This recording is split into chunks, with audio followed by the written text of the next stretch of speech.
everybody, what's happening? My name is Carissa Lynn Renner. Welcome to the League of Unreasonably Confident Women, a show where I challenge the status quo by uplifting the voices of those who've had the audacity to boldly, authentically, and unapologetically love the shit out of themselves.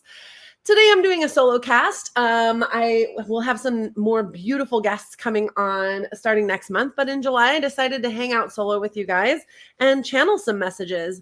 I recently took a poll in the Facebook group about what you guys would like to see more of, and tarot, intuition, creativity, and channeling was the number one pick, followed by feminine business practices. So I'm so about all those topics. I can't wait to dive into them.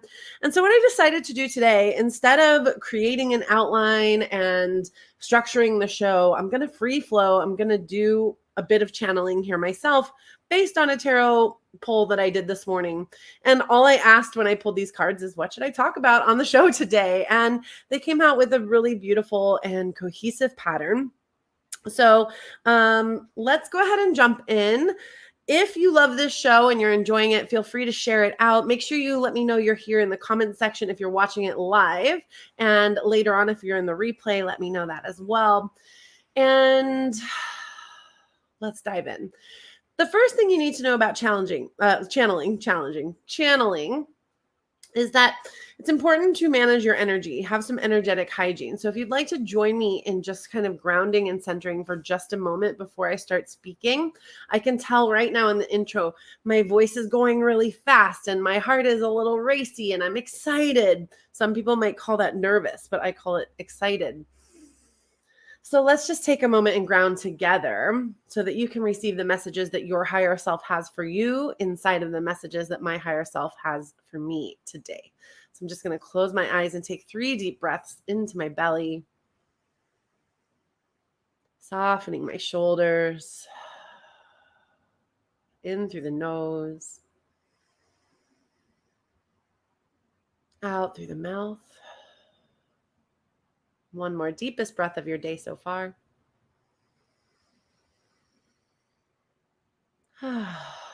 Much better. Did you feel your energy shift? I certainly felt my energy shift. And now I'm ready to begin. Let me know if you can hear me okay. If you have any questions or comments, please leave them. And let's go ahead and start. So the first card I pulled this morning is the Chariot. This is actually my soul card. This is in the major arcana. It's the number 7 card. I am in numerology a 7 because I was born on 12/20/1982. If you add those up and then simplify it again by adding 2 numbers into 1, it becomes the 7. So this card is one that pops up often for me and also is sort of representative of my soul's journey on this earth. The Chariot is so gorgeous. This card speaks to willpower. It speaks to leaving home. You can see that this person on the Chariot is like this kingdom behind him is kind of fading into the background as he's going forward. And some other notable things on this card. Notice the person is standing. He's not sitting. This is a very active leader here. There's also a baton in his hand and no reins to these sphinxes who are leading the chariot. And the sphinxes are going a little bit in opposite directions. They're kind of going out and out. But this person is controlling with his own willpower, with the magic of his mind, with his determination and his vision, his clarity. He's keeping this going forward, even though the polarity is represented by this white and black sphinx kind of moving in separate directions. These represent the polarities in life, black and white, good and evil, yin and yang, right? There's also this symbol of alchemy here. This is transformation, transmutation, and he's also got this star in his crown and the stars above his canopy, meaning he's highly connected to source. He's grounded. He is stable, because the stars, if you think about the stars, they are fixed, right? It's the earth that moves. It's the sun that, the sun and the stars are fixed. We're moving. So the stars are very grounding when you're connected to that celestial space, even though they're in the sky. So this card speaks about leaving home, and there's also a river flowing back here. It's very hard to see in the card, but there's a little river back here, which speaks to intuition. It speaks to new journeys, crossing over, cleansing, baptism, right? Like I always think of when I see characters in the tarot that are beyond the river, I think of those old movies where like people are being tracked or hunted in the woods, and they would go through the river, and like the dogs or whoever would lose their scent and they couldn't be found once they crossed the river. So it's like this rite of passage, this safety beyond a boundary. It's also speaking to a baptism, a cleansing, a renewal. My friend Erin Bauer, who was in episode 13, you can catch her if you go back in the replays here. She's an amazing mentor of mine for tarot and an amazing intuitive as well. She pulled this card for me in a reading recently and told me that she had recently learned that this card represents completing some sort of a mission or some sort of a karma or a dharma before you leave home. So what's interesting is like, it's not just leaving for the sake of leaving. It's leaving upon completion. You've finished some sort of task isn't maybe the right word. You've finished some sort of cycle. Maybe this could speak to family generational trauma. You've healed some sort of wound. You have broken a cycle of perhaps abuse or addiction or divorce or some sort of cyclical behavior. You have completed your mission in this home space and now are free to move through the world. And by moving through the world, going through this baptism, going through the river, being cleansed of what was and stepping into what is to be. So this card also speaks to strength, willpower, clarity, vision, direction. This is not somebody who's just wandering with his eyes in the clouds and just letting the wind take him anywhere. It's a very focused energy. And if you notice, there's not even reins on the Sphinxes. He's controlling this direction strictly by will. And I believe this square in his necklace also speaks to will. So how does this apply to the idea of leaving the comfort of home and the benefit of it? What's the benefit? Like, we're comfy. I love my home. I've got my dogs. I've got my husband and my instruments, and everything I love is around me. I love being home. I'm a bit of a homebody. I'm what you call an ambivert. I'm really extroverted when I'm in public and very introverted when I'm at home. And I really need that recharge of home and quiet and solitude in order to be extroverted in public. So I love home, right? I love home. But as I look back in my life, home has been defined by many different places, feelings, people. It's not just been this here apartment that I live in. In fact, this could be arguably not my home. I'm originally from St. Louis County, Missouri.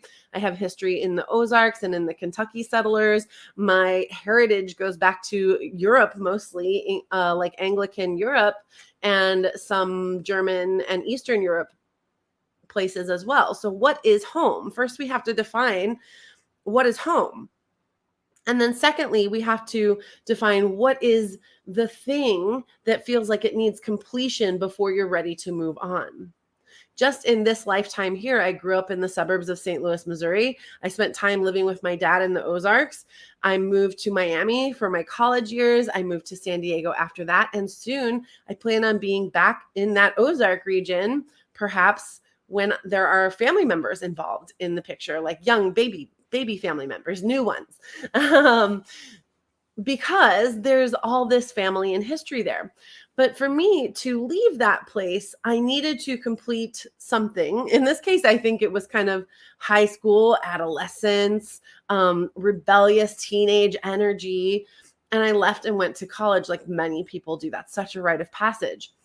But there came a point in living in Miami when I was becoming a very sovereign adult. I was about 23. I had kind of gone through the bumps of transitioning from childhood to young adulthood, figuring out how to pay the bills and how to pay the rent and how to cook and take care of myself. I will never forget the moment I had to reach my hand into the drain and pull out like old food because we didn't have a garbage disposal in my sink. It was just like I had just been letting stuff get in the drain, and I had to like take my hand and pull out this old rotting wet food.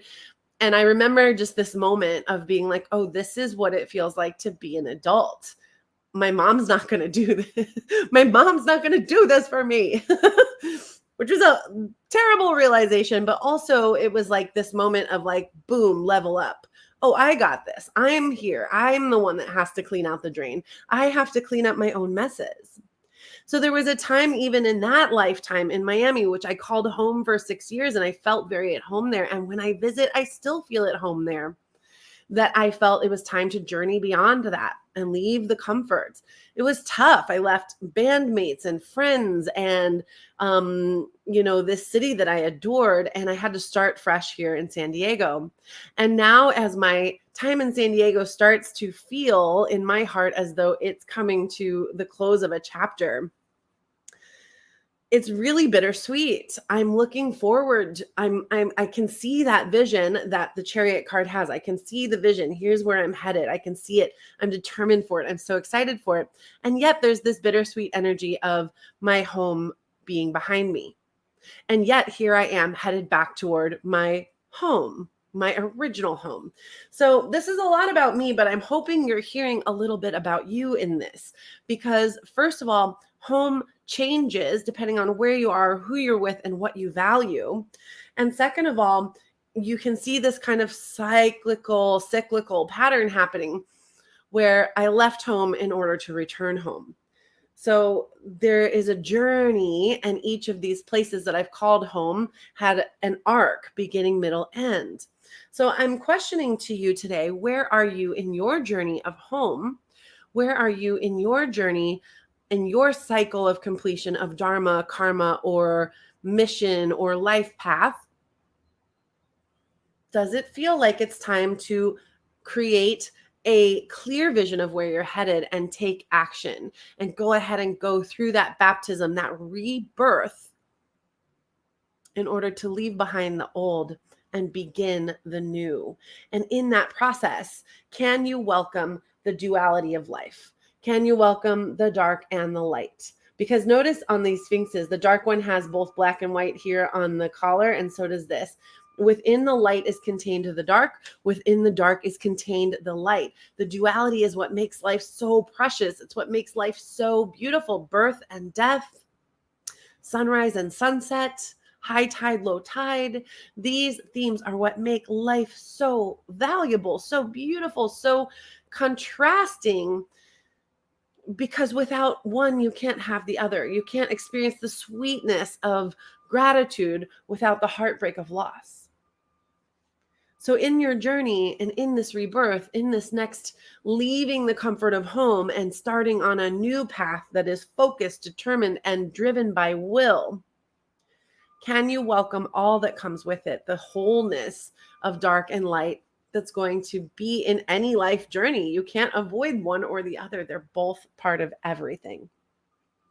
The next card I drew was the Two of Wands, but this one actually came out in the reverse. So let's talk about this just a little bit. The Two of Wands is full of potential. It's so full of potential. You see this person, and it's almost like we're kind of moving backwards in the journey, although Wands and the major arcana has to do with like overall life themes, and the suits are more like slices of life, little pieces of your life, rather than this big arc of overall energy. So the Two of Wands, you can see this person, he's got the whole world in his hand. It's like full potential. I'm holding the whole world in my hand. I've got my walking stick, and all these little leaves, they represent growth, energy, career, fire, creativity. And you can see that this person hasn't quite left home yet. He's got the world in his hands, but his feet is on home turf. His feet is still within the castle walls. Like there's this little, these are kind of turrets. Is that what they're called? Like when you see the in a castle? I don't remember exactly what they're called. So this card is like, you're dreaming, there's all this potential, you're holding the whole world in your hands, but you haven't taken that step just yet. You're still just in that potential phase. And you're looking out and you're realizing that, look, there's all of this emotion that's present, all of this intuition that's going to be called upon in your journey. But there's also this mountainous background. There's going to be challenges. There's going to be hurdles. There's going to be times when you're sweating and toiling, and other times when you get to sit by the cool, clear water and rest and receive the rewards of your journey. So coming out in the reverse position, what I get from this, what I gather from this is, where are you not leaving the comfort of home? Where are you relying too heavily on comfort or safety or familiarity in your life, career, or relationships that may not be serving you? Where do you have this idea of so much potential, but you're terrified to take action? You're in that analysis paralysis, or you're in that, you're just not ready to take any movement. You're like, yeah, that sounds difficult. That sounds scary. That sounds like I'd have to do something. So essentially, it's kind of like, I'm getting the vibe of laziness, but it's not just laziness. Maybe you would even call it laziness in an effort to mask the fact that underneath it is truly fear. So it's like, oh, I'm just being lazy right now. I don't really want to go out there. It's just too much work. I gotta climb these mountains. I gotta walk a long way. It's just a lot. But really, underneath that, just claiming to be lazy and content, there is a potential that you're afraid of the unknown. And it's really natural, really human to be afraid of the unknown. But if you want all those dreams that you're holding in the palms of your hands, all of those daydreams, all of those what if, man, what if I, could travel the world? What if I could work from home? What if I could start a beautiful family? What if I found my perfect partner in this world? What if I found happiness, in myself? What would that take? And you're like, yeah, that would be nice, but then I'd have to do something. And I'd have to do something uncomfortable, unfamiliar, and outside my comfort zone. So, I just won't bother. That's what the reverse is coming out to me, is just this inaction, perhaps overwhelm, perhaps fear, but just not budging on the growth experience that life has to offer outside the castle walls. So I ask you to just reflect on that a little bit and ask yourself, like, let's weigh it out. The fear of the unknown. I read a really cool piece of advice yesterday that was like, let's create the worst nightmare. So this is from Tim Ferriss. Create the nightmare. So a lot of people are like, create your dream life. Let's dream about, what are you manifesting? I'm one of these people. I'm totally like, what are we manifesting? Where are you going to be in a year? What do you want your life to look like? You can have it all. But that's still often dreamland for a lot of people. That's still that globe in the hands of just potential. Potential doesn't become reality until we add some masculine energy. Potential is feminine energy. It's dreamy, it's flowy, it's swirly, it's out in the universe. We don't take potential into 3D reality form without adding masculine action, masculine decision making, cutting the cord of all the possibilities and choosing one path, and then taking that chariot, choosing that path, and like, bam, I got this. I got willpower. I got clarity. I've got alchemy. I've got the whole polarity of the universe on my side. I'm connected to the stars. I've gone through this baptismal process of moving forward and shedding the old. So in order for this card to become the chariot, we must add masculine energy. So where in your life is your potential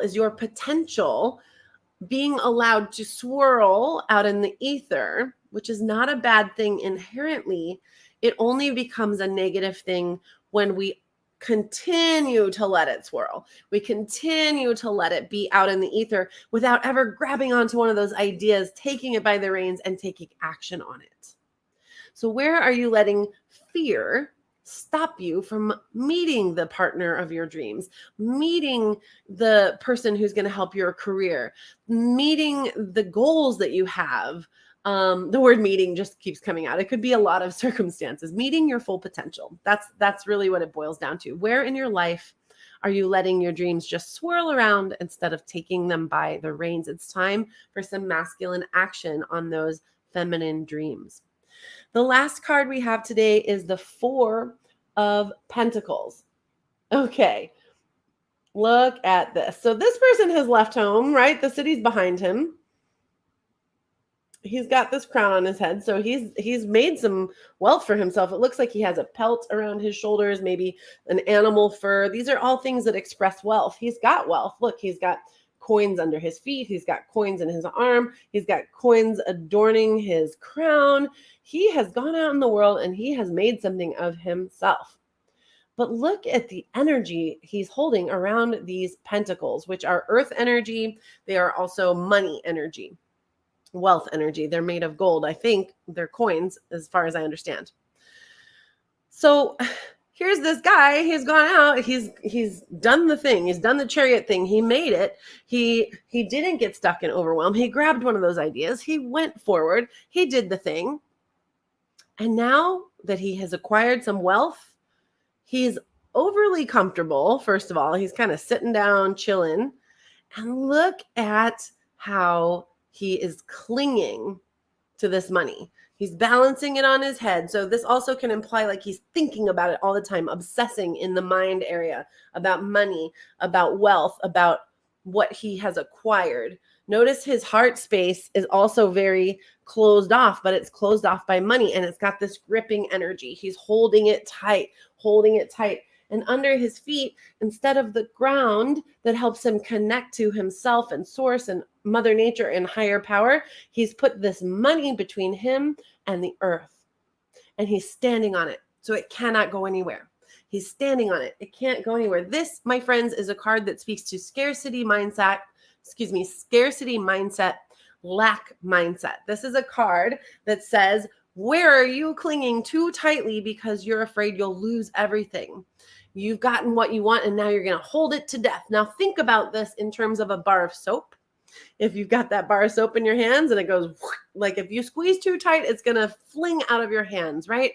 The same goes for romance, right? Like I always like this card always associates in my musical brain as 38 Specials, Hold On Loosely, which is like, hold on loosely, don't let go.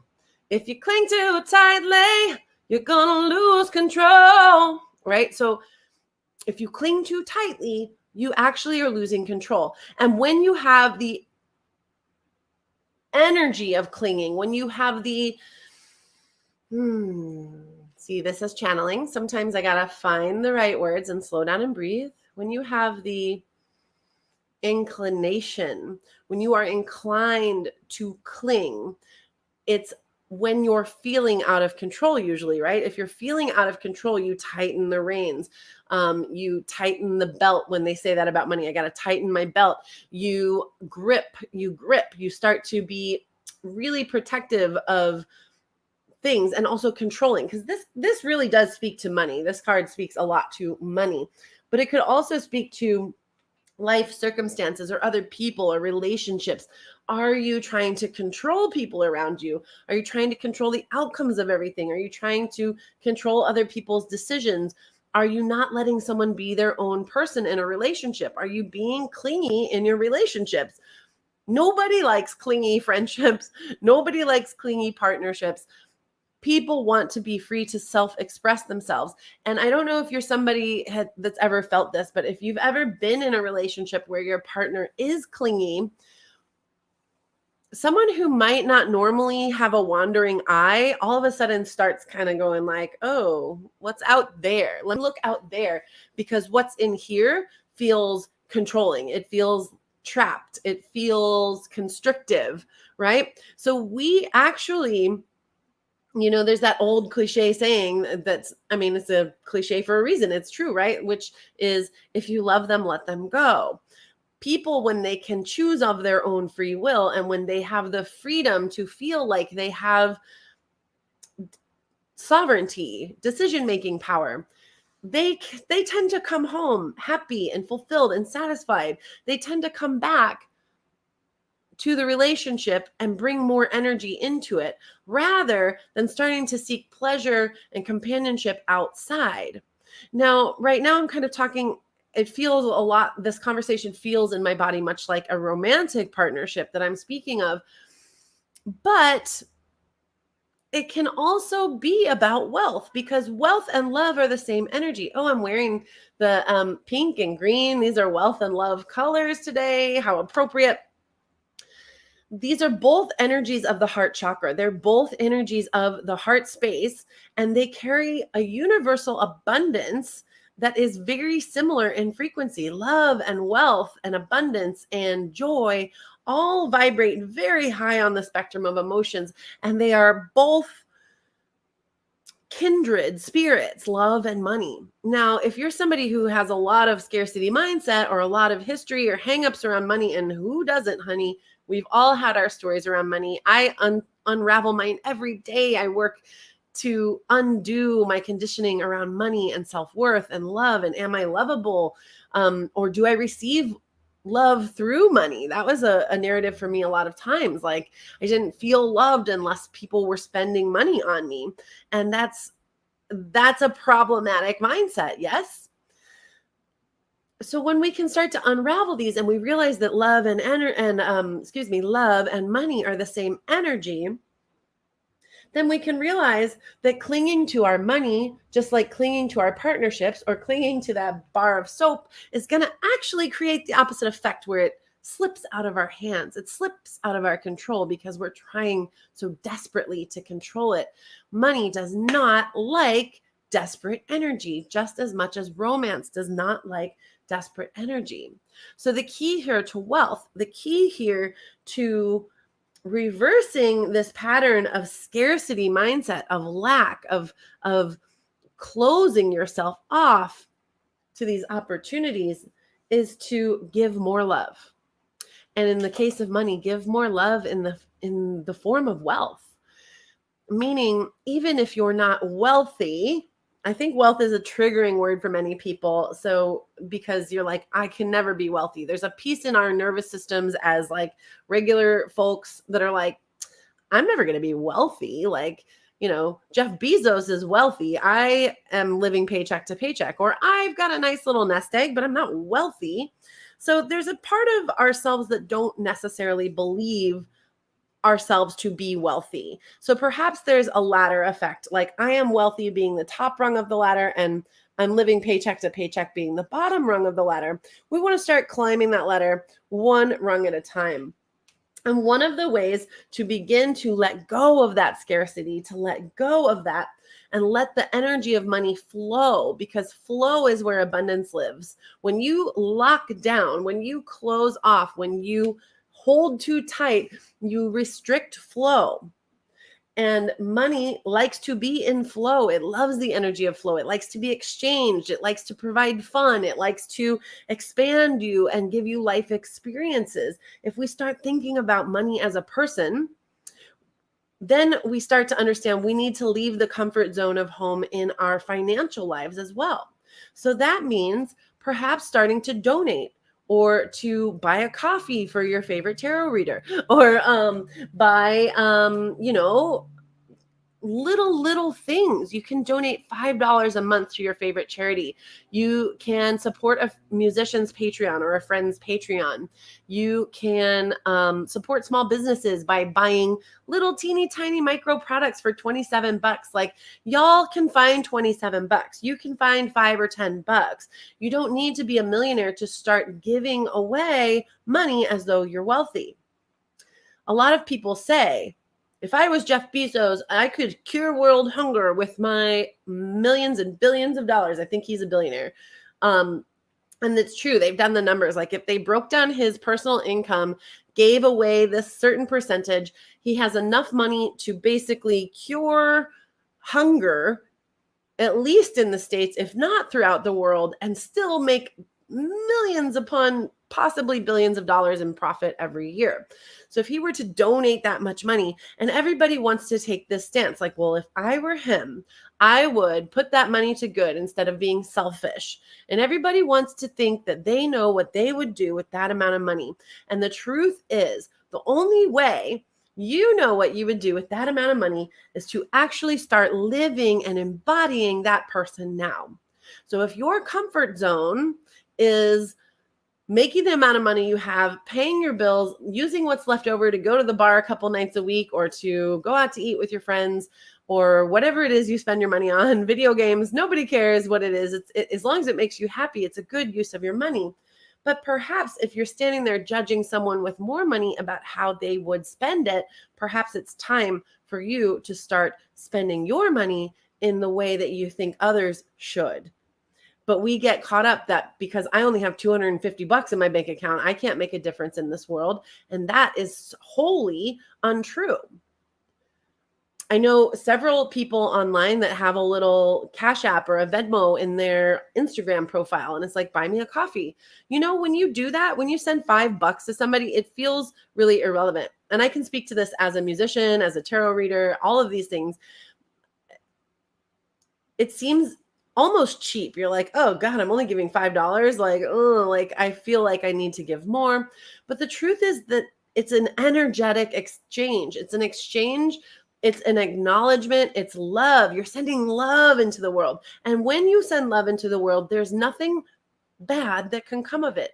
It raises the collective consciousness. It raises the love. The amount of love in the world goes up when you support other people. When you say, hey, I only got $2 in my pocket, but it's yours.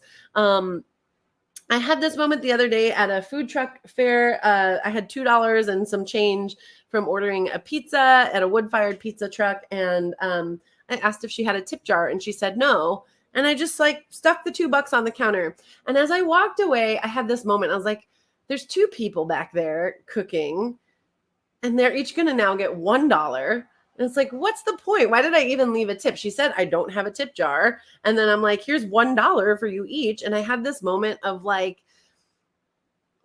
I should have just kept the $2 or how embarrassing. Like if I had a 5 or maybe even $10, they'd each get $5. Like I didn't give enough. And the thing is, I had to stop myself in that own conversation because the energy of giving $2 is the same as the energy of giving $2 million. It's a selfless act. It's showing someone support. It's giving love. And it's also saying, besides telling the people that I value your service, I value your time, I value your talent, it's also a message between you and the universe that you are not a tightwad, that you understand that money is a currency of energy. It's a man-made construct. It is not that it's a dollar. It's that it's an exchange. It's a giving. It's a symbol that you are not in lack mentality, but that you are in abundance mentality. It's a conversation with the universe that lets it know that you understand that the more money you give, the more money you allow yourself to receive. The more generous you are with what you have, the more generous life is in giving back to you. It's a flow state. So $1 or $2, I have full body chills. This is true to my bones as I'm speaking. And I'm so grateful for these messages of highest truth and integrity coming through my body in this moment, from source, from my brain, from the cards, from wherever it comes from. I'm loving it. So I'm going to wrap this up with just a little summary. The Chariot, 7 energy. This is a very spiritual energy. It's all about willpower, direction, rite of passage, and leaving behind the comfort of home. All of these cards are about leaving behind comfort. And what awaits you on the other side is so worth the discomfort. It's so worth it. The discomfort actually becomes magical. So set your sights on something. Allow yourself to transition. Allow yourself to cross barriers and boundaries that you've never crossed before. And allow the good in with the bad and the bad in with the good. Take masculine action on feminine potential. You literally have any idea you can come up with in your mind. You are not a vibrational match for ideas that are impossible for you. If you can imagine yourself doing it, there is a way. And you don't even need to know the way. You just need to take the first step outside the comfort zone, and it will come to you. If it's divinely inspired, life makes a way. Life clears the path. And when the path is rocky, there's something there to be learned in order to bring you to your next level. But don't get stuck in the swirly, whirly gumdrops of daydreaming. Daydreaming is amazing. It's one of my favorite things to do. And if you don't daydream at all, I'm going to go ahead and tell you to just sit there for a while and set a timer for 15 minutes. Don't do anything. Let your mind wander. But if you get stuck in that wandering, it's hurting your potential. So take some masculine action on a feminine dream. And lastly, hold on loosely. Don't be a tightwad. Give graciously and understand that love and money both are a currency of energy. And the more you give, the more you get. It never fails. It never fails. And it's so easy. $2 is the same as $2 million. A hug is the same as an intimate affair. Showing someone love does not need to be romantic, grand gestures. It doesn't need to be anything but a compliment or acknowledgement, letting someone speak when they need to speak, letting them be heard when they need to be heard, and seen when they need to be seen. I feel complete in this message.